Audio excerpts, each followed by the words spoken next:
Actor Bill Murray and writer-director Harold Ramis formed one of the most iconic comedy duos in Hollywood history. Together, they redefined the genre with a string of hits: Meatballs, Caddyshack, Stripes, and Ghostbusters. But their legendary partnership came to a sudden and heartbreaking end during the making of Groundhog Day. After a bitter falling out, Murray stopped speaking to Ramis entirely, and the two never worked together again, effectively killing any chance of a Ghostbusters 3 happening before Ramis' untimely death. To find out how it all went wrong, let's take a look at their meteoric rise and the fallout that ended it all, as we go behind the scenes of the saddest beef in Hollywood history. Harold Ramis met Bill Murray at Chicago's Second City Improv Troupe when Murray was just 18. Even then, Ramis couldn't quite figure him out. Murray was stubborn, rebellious, and completely unpredictable. After briefly leaving Second City and returning in 1972 to find a spot taken by John Belushi, Ramis worked his way back into the ensemble as Belushi's deadpan foil. 2 years later, Belushi brought Ramis and several fellow Second City performers, including Murray, to New York to join the National Lampoon Radio Hour. While John Belushi went on to join the inaugural cast of Saturday Night Live, Bill Murray wouldn't join until the show's second season, replacing the first season's breakout star, Chevy Chase. Ramis, meanwhile, became head writer of Second City Television, better known as SCTV, the Canadian counterpart to SNL. At one point, SNL creator Lorne Michaels offered Ramis a spot on the show alongside his friends, but Ramis turned it down. The show's tone felt too snide for his taste. On top of that, SNL was notorious for its cocaine-fueled all-night writing sessions. Ramis wasn't interested in staying up till dawn just to churn out material, especially when he was already hard at work writing Animal House, which would star Belushi. However, originally Ramis had planned to round out the cast with himself and other Second City alums, like friends Bill Murray and Dan Aykroyd. However, the film's director, John Landis, didn't want to make an SNL movie. Ramis finally got the chance to work with Murray on his next project, Meatballs. Director Ivan Reitman was developing a summer camp comedy and had his sights set on Murray for the lead. To help lure him to the project, Reitman brought in Ramis to do a rewrite of the script. In what would become typical of Murray, he wouldn't fully commit to the role and kept everyone guessing whether he'd actually show up, until the first day of shooting, when he casually arrived on set, ready to go. After the massive success of Animal House, Ramis was eager to direct his first feature. He pitched two ideas to Orion Pictures. One, a dark satire about the American Nazi Party in Skokie, Illinois, and the other, what he called a revisionist Marxist Western. Both ideas were quickly rejected. Thinking on his feet, Ramis offered a simpler pitch: Animal House on a golf course. That idea got an instant green light, and Caddyshack was born. Despite his reputation as a hotshot comedy writer, Ramis arrived on set with zero directing experience, and it showed. On the first day of shooting, when asked where he wanted the camera placed, he pointed it toward a setup that would have included the generator, catering tent, and several production trucks in the frame. The studio was so unsure of his abilities that they quietly asked one of the associate producers to prepare a backup list of directors in case they needed to replace him mid-shoot, but Ramis would find his rhythm. Caddyshack was originally conceived as a coming-of-age story centered on caddy Danny Noonan, but once filming began, Ramis realized the real magic was coming from the film's eccentric supporting characters. That shift became clear on day one, when Ramis shot the famous Dalai Lama scene with a local actor, who he thought was terrible, and immediately panicked, thinking he was going to get fired. When Bill Murray arrived on set, Ramis reshot the scene with him, which Murray nailed in one take, despite having no scripted lines. At first, Murray's appearance as the groundskeeper was planned as a quick cameo, but he was so good that Ramis kept calling him back to shoot more, as Murray would fly in between SNL tapings, riff on the spot, and head back to New York.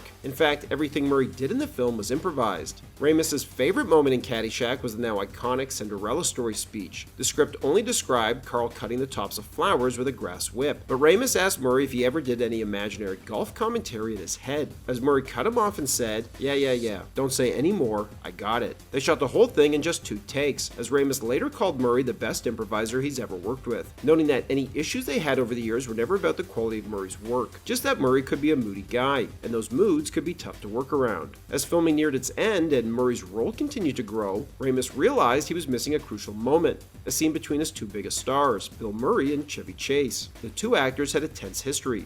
When Chase returned to host SNL after leaving the show, he and Murray got into a heated backstage fight, with Murray famously calling him medium talent. Still, Ramis brought them together to improvise a scene where Chase's character plays night golf, accidentally hits the ball into Carl's shack, and asks to play through. Despite their past, the scene came together smoothly, with both actors putting aside their differences and improvising the scene. Chase would later call it his favorite moment in the film, saying, "Even though I'm the #1 star under the title, I always think of it as Bill's movie. I have nothing but admiration and affection for him. He still can be a surly character to say the least, but ultimately he's a good guy." As Bill Murray and Rodney Dangerfield improvised most of their scenes, the plot gradually faded into the background, and the film evolved into a loose, joke-driven showcase. However, after it was cut, Ramis realized the movie felt like a bunch of scenes that didn't play together. So he and the producers met with George Lucas and ILM, and they shot more stuff with the Gopher to help tie the movie together. On the way to the Meatballs premiere, Ivan Reitman came up with a new movie idea. Cheech and Chong joined the army. He pitched it to the studio, who greenlit the concept immediately. But when Cheech and Chong's manager demanded full creative control, Reitman pivoted, reworking the characters to suit Bill Murray and Harold Ramis instead. He knew that if he could get Ramis on board and tailor the script for them, he might be able to convince Murray to sign on like he did on Meatballs. There was just one problem. Ramis was virtually unknown as an actor, and the studio wasn't sold on him, preferring other actors like Dennis Quaid, who also auditioned. But Reitman stood firm, telling the studios that he was hiring Ramis. However, even Ramis had doubts about acting in the film, until Murray told him he wouldn't do it with anyone else. After starring in The Blues Brothers with fellow SNL alum John Belushi, Dan Aykroyd stumbled across an article about trapping ghosts, inspiring him to write a script for a sci-fi comedy featuring him and Belushi as ghost hunters. But while writing a line of dialogue for Belushi, Aykroyd received a devastating phone call. Belushi had died of a drug overdose. In the wake of the tragedy, Aykroyd turned to another SNL alum,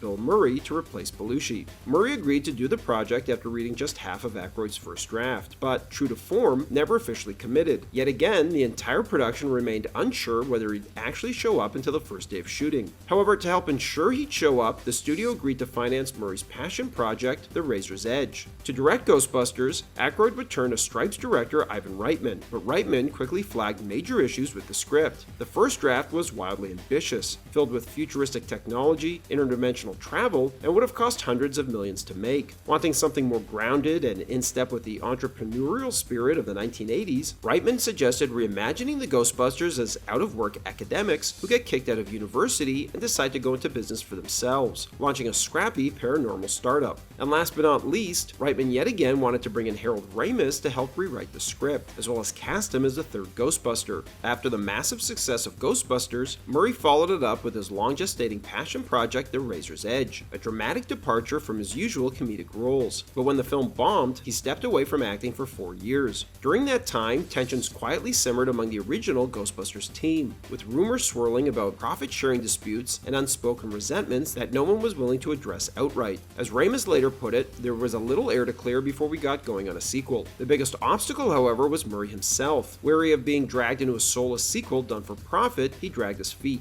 Though Murray eventually agreed to return based on an early pitch by Ramis, the final script was something entirely different. "They got us in the sequel under false pretenses," Murray later said. "I showed up on set and went, 'What the hell is this?' But we were already shooting it, so we had to figure out how to make it work." Despite everyone's best efforts, Ghostbusters 2 failed to recapture the magic of the original, landing as a critical and commercial disappointment. By the time Groundhog Day went into production, the once legendary partnership between Ramis and Murray was beginning to collapse. Ramis had doubts about casting Murray at all, remembering how difficult he had become by the end of Ghostbusters 2. "Do I want to put up with this for 12 weeks, he asked himself. Off-screen, Murray was in the middle of a painful divorce, and his unpredictable moods earned him the nickname the Murricane from Dan Aykroyd. Creative tensions only made things worse. Murray wanted the film to be a deeper, more philosophical character study, while Ramis saw it primarily as a comedy. The two clashed constantly, so much so that Ramis stopped taking Murray's late-night phone calls and sent co-writer Danny Rubin to work with him directly. They were like two brothers who weren't getting along, Rubin said. Their creative differences bled into production. Murray was often late, distant, and according to Ramis, irrationally mean. One argument escalated to the point where Ramis, usually mild-mannered, lost his temper and shoved Murray up against a wall. After the film wrapped, Murray cut off all contact. Friends speculated on the cause. Some believed Murray resented how much his on-screen identity had been shaped by Ramis. However, Ramis was left to guess at the cause of the silence. "You know, ask anyone in Hollywood, everybody has a Bill Murray story," he once said. "He punishes people for reasons they can't figure out." Ramis compared Murray's behavior to that of a mystic teacher, someone who delivered lessons through irrational actions designed to provoke reflection. The silence lasted more than 2 decades. Then in 2010, Ramis was diagnosed with autoimmune inflammatory vasculitis, a rare and debilitating disease that gradually took away his ability to walk and speak. As his condition worsened, Murray finally agreed to see his old friend and went to the police precinct in the Illinois town where Ramis lived, not knowing his exact address. The police would then give Murray a full escort to Ramis's home. At that point, Ramis had lost most of his ability to speak, so Murray did most of the talking over several hours as the two finally made peace. Ramis would tragically pass away in 2014 at the age of 69. That same year, while presenting the Oscar for Best Cinematography, Murray paused mid-speech to add a name that wasn't on the teleprompter. Oh, and Harold Ramis. It was a quiet but powerful tribute, his way of honoring the friend he met at 18, a creative partner who had been instrumental in shaping his rise, just as Murray's performances had helped bring Ramis's stories to life. Their success was built together, and neither would have been the same without the other. Thanks for watching, everybody, and don't forget to like and subscribe to Bullets and Blockbusters for more great content.